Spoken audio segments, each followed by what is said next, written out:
Hey, how's it going everybody? Welcome back to a new video and hopefully a video in a series. Let me just pause for just a tiny second. Tara hitting you with pause in the first 10 seconds of the game again. Welcome to an episode of Replay Analysis. I hope this is going to be like an ongoing series on the channel. It's going to be a little bit more of a bite-sized episode, not like the hour 45 minutes long videos that we usually have. And I just want to showcase a couple of games that I have, usually just maybe one, where I just make a couple of very easy decisions, very standard plays on certain positions of the map. We're not going to go all over all of mines today, thank God.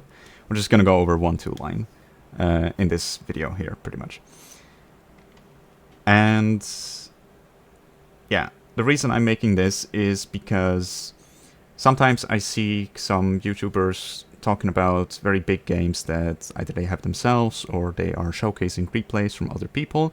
And it's all, you know, fun and it's cool to look at. People do like, 12,000 damage. Wow, insane.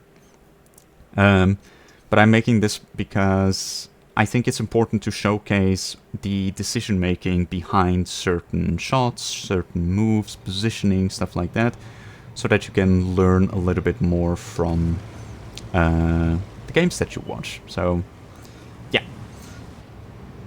I had a game on Mines a couple of days ago, and it was just really, really good. And I wanted to show you why it was so good. So, we're playing in the DBV, big alpha, sneaky TD, rotational turret better than the Gorilla, etc, etc. You've probably seen like a million tank reviews on this, and we're going 1-2 line on Mines. Now, there's going to be a couple of very good examples here on why I choose to play 1-2 from this side and usually not the other side. And also about our initial position. Just wait 1 second. We are arriving right here. Approximately right here. So, this first spot.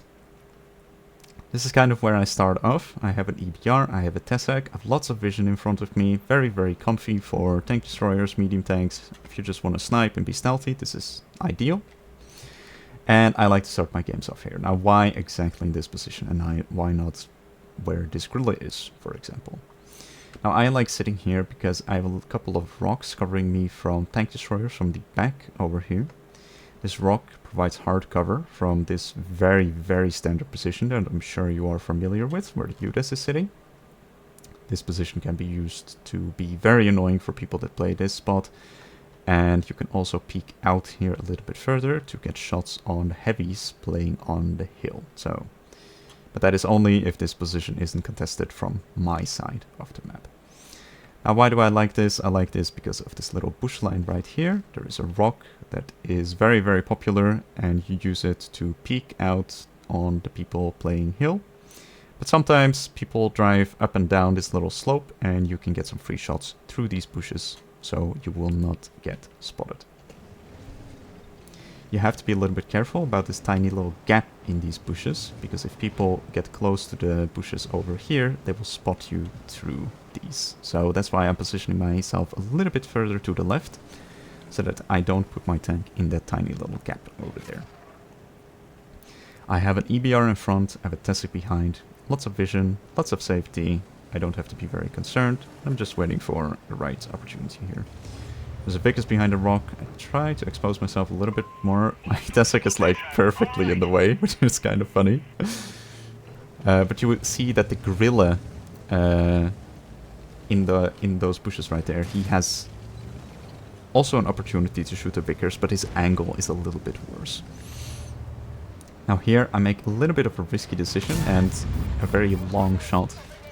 Now we got shot by a VZ55. Now, there are a lot of heavies on the behind those rocks over there, and this is one thing that you have to be aware of. If you get spotted behind this rock, either by this position, maybe you over peek, maybe you shoot inside of this bush, this angle is a two-way street. It's just that from over here, you usually have the first shot advantage, because these people are going to be going up and down this ridge to shoot your teammates, so they will be spotted quite frequently. And if you play this position carefully, you will not get spotted. But it is very easy to shoot people from here to there. It's also why I like to go to this position, is because you can shoot people going on top of the hill. And if people make mistakes here, you can just turn around and get an easy shot into their side. So that's what happened to us. I was relatively aware that that was going to happen.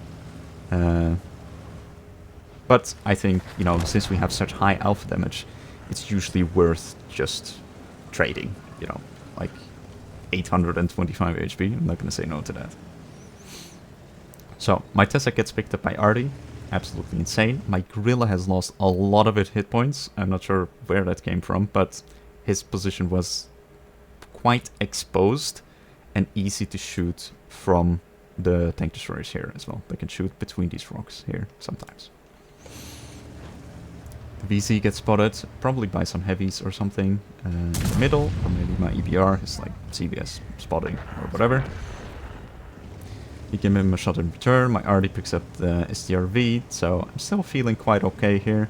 As long as my EBR is present, you know, he doesn't have to be the best player in the entire world. As long as he's here, he's providing kind of like this vision bubble that people don't like to enter. He does get shot by Concept 5 in a interesting location.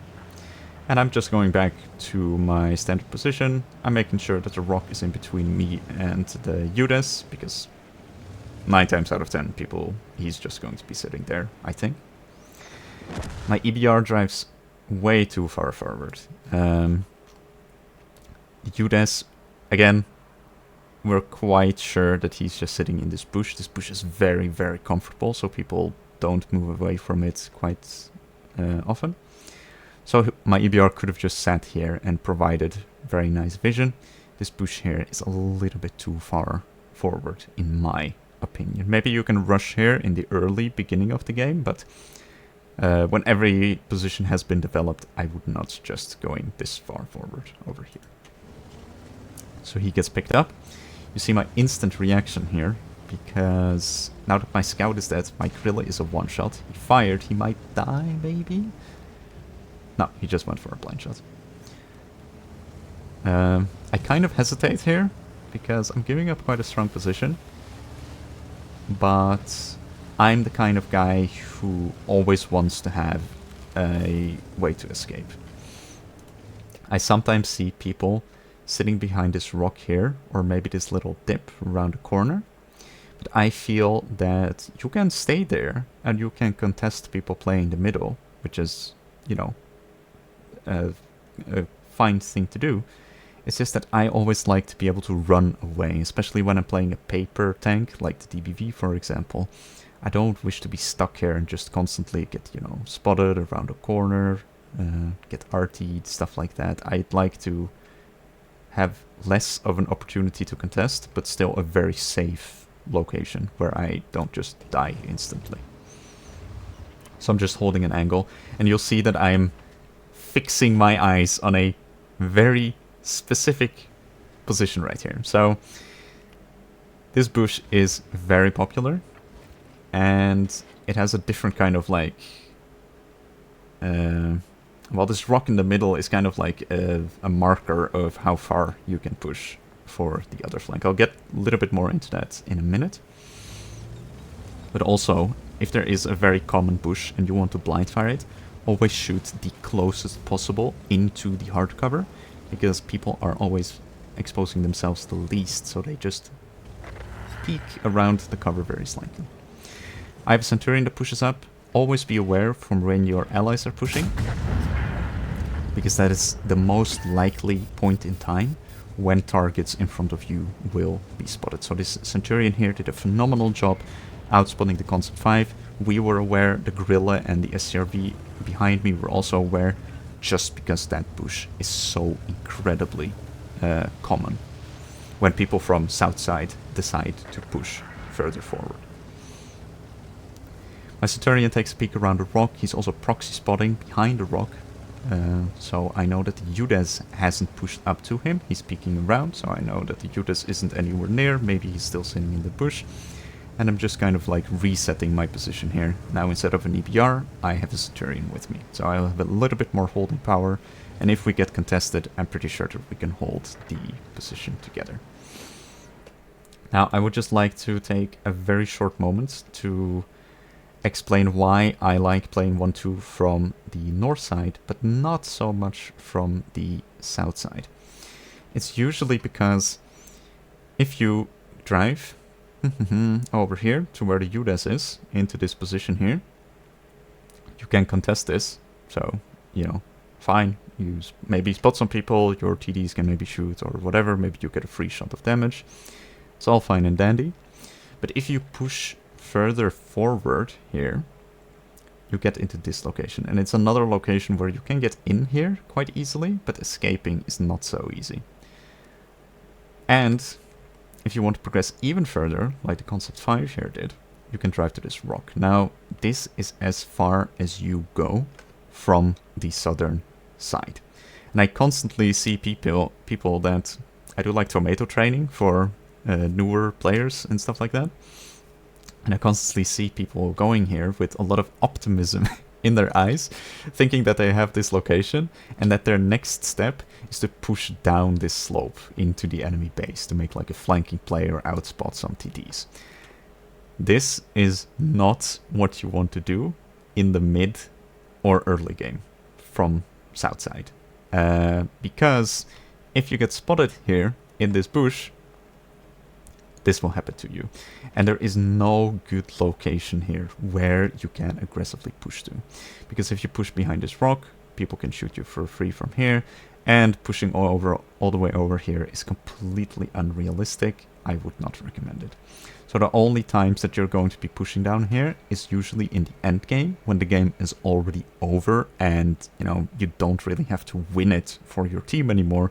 You're just trying to maybe do a YOLO spot for the tank destroyers or get a free shot on Artie. So it's not a very progressive flank. It's a carrot on a stick, but there is no carrot. There is no reward at the end, except for maybe sitting here, maybe being lucky with outspotting one of these people, but it's not very good, in my opinion.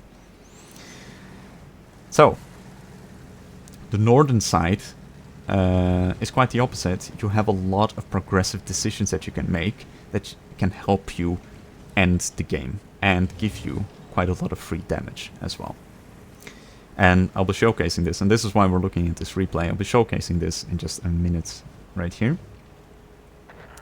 My Centurion decides not to push into the UDES.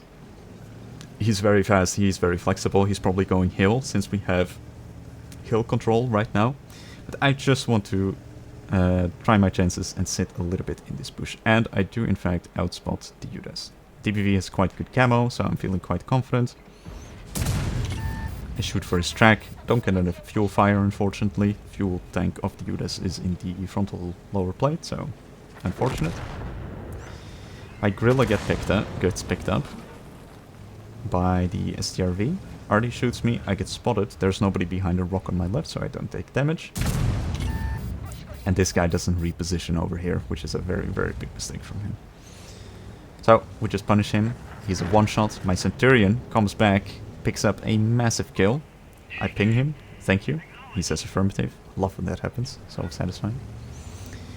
The reason I didn't care to get the kill there is because it's only 140 damage. It's not worth me getting spotted and maybe getting shot from 2 unspotted DPVs. Now, again, a little bit of a pause here. You see that I'm driving up across this flank. Sorry if there's noise in the background. I live in the middle of a city, so it's gonna happen from time to time. I push up from this position, and this is something that you cannot do from south. As we've stated, is that you push up here, you get blasted. But if I push up here, I will also get blasted if there is somebody sitting here. But if this flank is completely cleaned up, it provides you just such a golden opportunity to outflank people playing in the hill. And the earlier you can do this, the better games you will have. So this was quite late in the game, but it's still worth doing because of further reasons that we're going to showcase once again. But yeah. I'm stealthy, I'm fast. I have decent camo. I have full view range because I run optics on this build. Amazing. And what you want to be doing here is you want to be getting to this little corner over here. So there's a little bit of low ground so that you can progress without getting shot, usually. And there's two things that we like here. Hard cover and bushes. It's the best form of cover because you can sit in the bush, you can spot stuff. And here you see me do a little bit of a double bush so that I don't get spotted.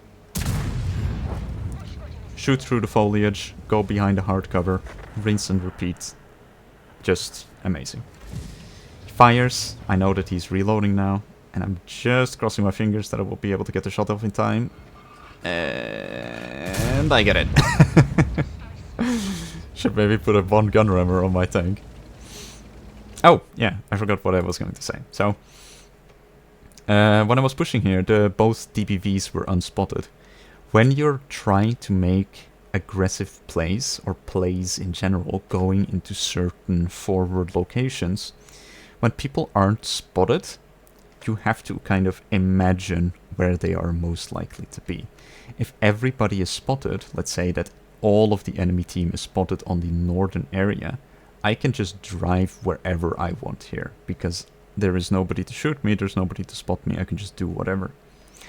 But if you're trying to make a play with two unspotted TDs, you have to go over tank destroyers locations for where they are most likely to be. Now, this rock here in the back and this little bush on the corner and this little bush, always top locations. And I'm not going to go over every single location on every single map because that will take 100 years. But as you start playing World of Tanks more and more, you'll be able to figure out these locations, and as you get better at it, you'll be able to play around unspotted people more easily as time goes on. So here, the next part of this 1-2 push is getting to this location, shooting everybody going to the hill. Then you can do another play, which is scouting this corner push right here. I unfortunately missed my shot, and he hits me. I can still take a couple of shots from him, so that's completely fine. This push where the STRV is can also get shot from... You saw a shot getting in. Can also get shot from here. So usually if you outspot this in a light tank or something, and you cannot contest what is here, if you have one tank destroyer just sitting back here, he will help you shooting this. And it makes it very, very easy to take control of this corner. So my STRV is blind firing, but he's shooting an STRV. He cannot overmatch him, so he's not going to do any damage. Hardy strikes, I overmatch the top of the STRV, but now I'm down to a one shot for the remaining tank destroyers. I think for SOS, kind of want my STRV to push up. I'm not gonna, tell him what to do or anything, but I would suggest that he would come a little bit closer. Now, you see me be a little bit hesitant here, because I want to peek around this corner, because I'm very sure that the DBV, you see me ping this location in a second here, that he's sitting there. Now, the game is still very close. The enemies are up on HP, we're up on kills, but we're all kind of like in the one-shot-ish range. So I don't want to peek around here into an unspotted DBV, just to get maybe one shot of damage. The GW100 picks up my Centurion as well on hill, which is very annoying. And now I see that my SCRV is pushing up. He can still take a hit from a DBV, so I'm kind of letting him go a little bit in front of me and just playing it patient here. If you see that there's a big difference in between the scores, so if you're winning a lot, you can just peek this. Like, the game is going to be over in like 60 seconds anyway, so might as well try and get some more damage. But if the scores are more even like this, you want to be more patient, you want to think about your moves and your pushes. I'm still not peeking here. I'm waiting for the SCRV to come to proxy range of the push and the rock. There's somebody there. I can drive out completely safe without a worry in the world. And now I can use my SCRV as a little bit of a scout here as well. He spots the unspotted DBV. He was sitting in a location that we predicted, but it was just a different one. Put in a huge shot into the DBV. The SCRV should be able to finish him off since the DBV fired. He has a very long reload. And I'm just sitting here comfortably. I did not get spotted, so the enemy team doesn't know where I am, which is always very good. And now, because of optics, I think, maybe, I want to progress a little bit further forward because I want to have an angle on this northern flank and I'm able to spot the gorilla. I wanted to load HE but decided just to go with AP. Doesn't matter because we have a massive fuel fire and we one-shot the gorilla for 1400. SCRV picks up the DBV and this is kind of where the replay analysis part of this goes. Maybe if we could just finish it first and then I'll get into it a little bit at the end. This position here, where the DBV was, super strong because you have very good overwatch on the northern flank over here. And I'm just being a little bit careful here. I see the DBV. Already hits him. I'm 200 damage away from 10k, by the way. The gorilla misses. The DBV misses. My STRV misses. I'm 4 seconds away. The STRV hits him once for 302 damage, which is like almost a min-roll. And I pick him up for 200 and get 10k, so hell yeah. Very satisfying. So. 1-2 line on mines. I think you can play it from south because this position can work very well, especially if you get shots through this gap onto the heavies over here. But it's way better from north spawn in my opinion because you have a carrot on the end of your stick. There is a big reward for you that is waiting if you play it very well. So you push up here, you play behind this rock, you can get some early damage. You can maybe peek this bush to punish people pushing or just spot people in general. Maybe get some shots on the TDs if you play a little bit further back where this gorilla was sitting. You see that you can shoot through these gaps at the tank destroyer locations if they get spotted, of course. Then you can progress up here. You'll sometimes see very aggressive platoons do this as well. Like if you're platooning like E50Ms, 430Us, 140s, I7s in particular, like you can do this very efficiently. That people will just storm this flank very early because, as I said, the earlier you get here, the more value you will get because there will be a lot of full HP people sitting on the bottom of the hill here. But yeah, push across, a little bit of a risky cross, but again, if you know who is spotted and if the unspotted people, if you can kind of guess where they are, pushing across here is very doable. Stick on the low ground, go behind these rocks, shoot people in the back, kill everybody on the hill, maybe even take hill control, go over here, outspot this, help from your TDs, go over here, and then if you trust in your camo, you can peek this and see if there's a TD, but if there's like an FV holding an angle here and you get outspotted, then, you know, that's where your journey ends. That's just on you. But yeah, if there's somebody here, or if there's somebody here, outspot them, get assistance, go over here, outspot this, go over here, go to this rock, take the rest of the gap, go over here, kill enemies that are here. It's like, it's just kind of this beautiful like butterfly effect in my opinion, and I think it works really well. Now, I'm not the biggest fan of mines, but I just think that this play on 1-2 is something that I personally enjoy doing, at least. So yeah, I hope this episode was a little bit more bite-sized than the usual things that we do here, and I hope it was helpful. So if you have any questions or you want to maybe argue for that this isn't such a good